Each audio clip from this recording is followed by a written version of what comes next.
Love him or hate him, Edwin Rommel screams class in every photo. Rommel was a gallant enemy. He didn't order his men to execute troops.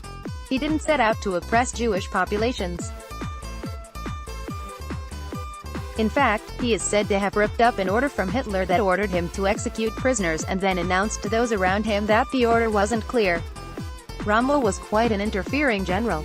German military officers were trained to think for themselves. Today this is known as mission-type tactics. Commander was supposed to give an order which stated the resources available to be used, troops, tanks, etc., and the objective. It was up to the lower-ranked officers to use their own initiative in how to obtain the objective.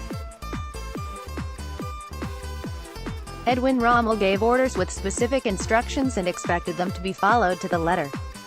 He would also drive around the front and give orders to soldiers, thus cutting their actual officers off. There's accounts of him issuing individual targets to anti-tank guns rather than let their own officers decide, and almost being killed by the returning fire.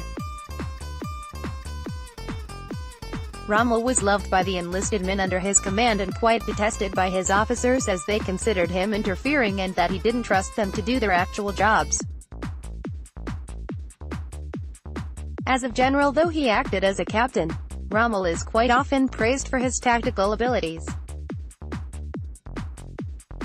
Tactics, though, the small-scale stuff, what soldiers do in battle, wasn't supposed to be what a general worried about.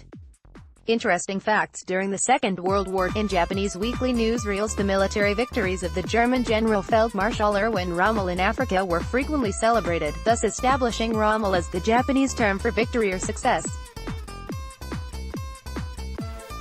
Even today, Japanese football mascots are called with this word.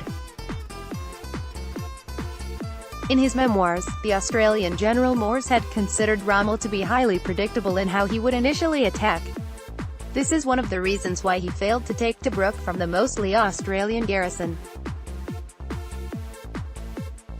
Morshead was able to work out where Rommel would attack and would have the needed defenses there to resist. Morshead said that if Rommel had shown a bit more unpredictability, the fortress Tobruk would have fallen, as the defenders did not have enough anti-tank guns to defend everywhere.